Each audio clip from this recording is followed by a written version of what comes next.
29 एप्रिलची यावल तालुक्यातील न्हावी येथील युवा शेतकऱ्याने टरबूजाचे घेतलेल्या विक्रमी उत्पादनाची विशेष बातमी। तालुक्यातील न्हावी येथील युवा शेतकऱ्याने पारंपरिक पीक पद्धतीत बदल करीत आपल्या शेतात टरबूज लावले व 45 दिवसात एकरी 30 टनाचे विक्रमी उत्पादन त्यांनी घेतले। शेतात पारंपरिक पिकाच्या पलीकडे जाऊन तंत्रज्ञान आणि नाविन्यपूर्ण शेतीचा प्रयोग केल्यास आपण योग्य व्यवस्थापन करीत चांगले उत्पादन मिळवू शकतो हे या शेतकऱ्याने दाखवून दिले। तेव्हा आता उत्पादन निघायला सुरुवात झाल्याने अनेक शेतकऱ्यांनी त्यांच्या शेतात भेट देऊन त्यांचं कौतुक केलं। जळगाव जिल्ह्यात यावल, रावेर आणि इतर तालुक्यामध्ये केळी पिकाला पर्याय म्हणून कोणी आलं तर कोणी हळद याचं उत्पादन घेत आहे। यातच न्हावी तालुका यावल येथील युवा शेतकरी सचिन इंगळे यांनी 45 दिवसाचे हंगामी टरबूजाच्या पिकाची लागवड केली आणि एकरी 30 टनचे विक्रमी उत्पादन त्यांनी घेतले। न्हावी येथील युवा शेतकरी सचिन इंगळे यांना या उत्पादनानंतर चांगलाच दिलासा मिळाला आहे। योग्य नियोजन, तंत्रशुद्ध आणि अभ्यासपूर्ण शेती करीत सचिन इंगळे यांनी 45 दिवसात प्रेरणादायी ठरेल असे टरबूजाचे उत्पादन मिळवले आहे। टरबूजाचे एक फळ जवळपास 8 ते 9 किलो वजन देत आहे असे इंगळे यांनी सांगितले। तेव्हा त्यांच्या शेतात अनेकांनी आज भेट देऊन त्यांचं कौतुक केलं। चांगल्या पद्धतीने आपण जर शेतात अचूक नियोजन करून पाणी व्यवस्थापन, खत आणि कीड रोग व्यवस्थापन केल्यावर एक चांगलं उत्पादन मिळू शकतो हे शेतकरी सचिन इंगळे यांनी दाखवून दिले।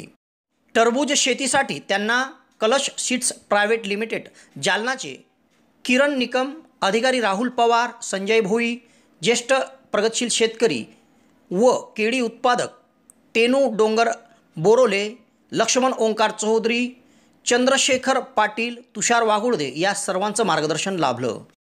तेव्हा अवघ्या 45 दिवसात टरबूजाचे योग्य नियोजन करीत एकरी 30 टनाचे उत्पन्न मिळवलेल्या शेतकरी इंगळे यांचं सर्वत्र कौतुक होत आहे।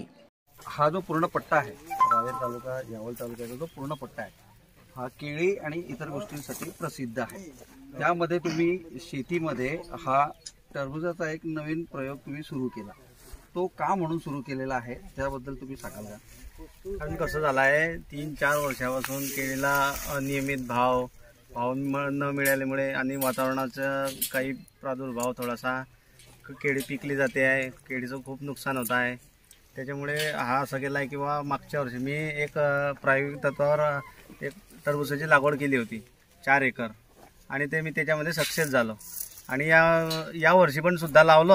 आपण किती एकर बी लावलेली आहे? मी आता 5 एकरमध्ये टरबूज लावलेली आहे, तरी मला म्हणजे विक्रमी उत्पन्न झालेलं दिसत आहे मला आणि एकदम म्हणजे केळीला तोडीस तोड पीक आहे। एकरी किती उत्पन्न झालेलं आहे? एकरी मला 30 ते 32 टन उत्पन्न होणार। हे फळ किती किलोचं आहे, किती दिवसाचं आहे? हे फळ आपण जे कापलेलं आहे हे 7 ते 8 किलोचं आहे कमीत कमी। किती दिवसाचं लागवड? आणि हे 50 दिवसाची लागवड आहे, म्हणजे 50 दिवसामध्ये माझं उत्पन्न माझ्या हाती आलेलं आहे। खानदेशमध्ये हा प्रकार कुठे कुठे चालू आहे? खानदेशमध्ये असं कमी याच्यावर आहे, पण आमच्या गावामध्ये मी एकटा लावणार आहे। आणि कुठल्या प्रकारची आंतरपिकं तुम्ही या टरबूजाच्या पिकामध्ये घेतलेली आहे? या पिकामध्ये मी केळी पण लावलेली आहे, केळी दिसत आहे आपली, केळी पण लावलेली आहे आणि मला बेनिफिट असा झाला की केळी जे यांना जे मटेरियल सोडलं ते मी माझ्या केळीला पण मिळालं आणि माझा केळीचा जो वर्षभराचा जो खर्च आहे तो या 50 दिवसामध्ये निघालेला आहे पूर्ण। आणि मी शेतकऱ्यांना सांगायचा प्रयत्न करतो की असं काहीतरी करा नवीन किंवा असं आंतरपीक घ्या। म्हणजे तुम्ही शेताच्या बांधावर जाऊन शेतकऱ्यांना मार्गदर्शन करीत असतात या संदर्भामध्ये? कारण काय, तुम्ही याआधी केळी बरोबर अद्रक आणि हळदीची शेती घेतलेली आहे, मात्र या टरबूजाच्या पिकामध्ये तुम्हाला नफा चांगल्या प्रमाणात दिसतोय कमी दिवसामध्ये, विशेष म्हणजे कमी दिवसामध्ये आणि पूर्ण वर्ष वाया जात नाही, म्हणजे 50 दिवसामध्ये उत्पन्न हाती येतं आपल्या। कुठलं वाण लावलंय तुम्ही? आपलं हे मेलोडी लावलेलं आहे कलश कंपनीचं, एकदम चांगलं। मागच्या वर्षी पण लावलं होतं, थोडंसं व्हेरिएशन आलं होतं, दुसऱ्या कंपनीचे लावलं होते ते। आता या वर्षी म्हणजे पूर्णपणे एकदम। हे जो आपण पीक लावलेलं आहे हे आपल्याला कसं सुचलं बा? हे मला आमचे डॉक्टर विजय महाजन आहे त्यांचं म्हणजे त्यांचे मार्गदर्शन आणि किरण निकम साहेब आहे धनश्री ॲग्रोचे, त्यांचे म्हणजे पवार सर त्यांचं मार्गदर्शन खूप लाभलेलं आहे आणि त्यांच्या मार्गदर्शनाखाली सर्व हे झालं. पाणीचं व्यवस्थापन आणि खताचं व्यवस्थापन सचिनजी तुम्ही कसे करतात? की याचा वेल महत्वाचा असतो आणि याची किपिंग क्वालिटी चांगली आहे. म्हणजे होल्डिंग कॅपॅसिटी जी आहे ही जमिनीत तयार जरी झाला तरी याची तग धरण्याची कॅपॅसिटी खूप चांगली आहे. याचं पाचवं वैशिष्ट्य म्हणजे याचं ट्रान्सपोर्टेशनला खूप चांगलं फळ आहे.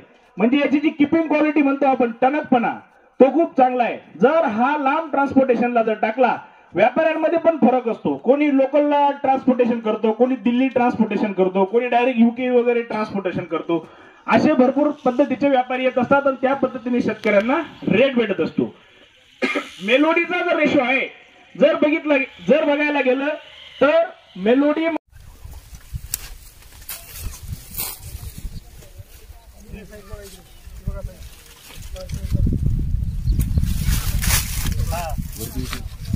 नितीन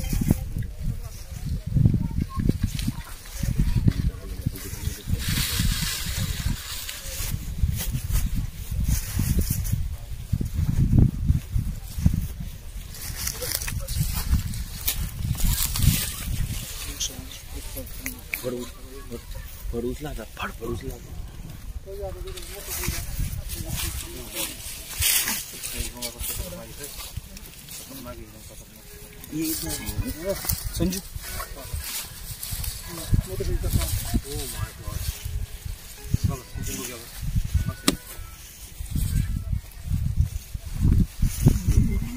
अरे सचिन भाऊ एक फळ उचला तुम्ही आता सचिन.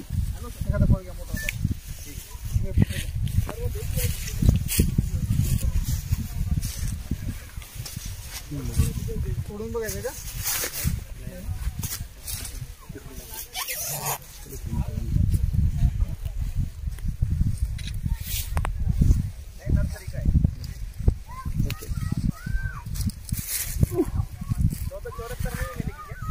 Okay boss done.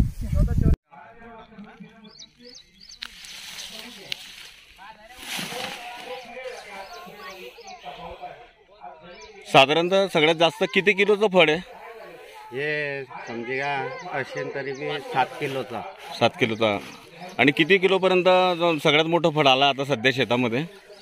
8-9 किलोचा. 8-9 किलोचं. आणि किती दिवसाचं फळ आहे? हे समजे का 45 दिवस. 45 दिवसात.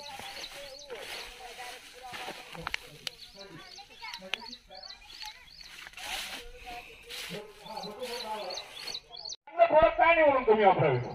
हा या चांगल्या कंपनीच्या ग्रेडचा फरक पडतो.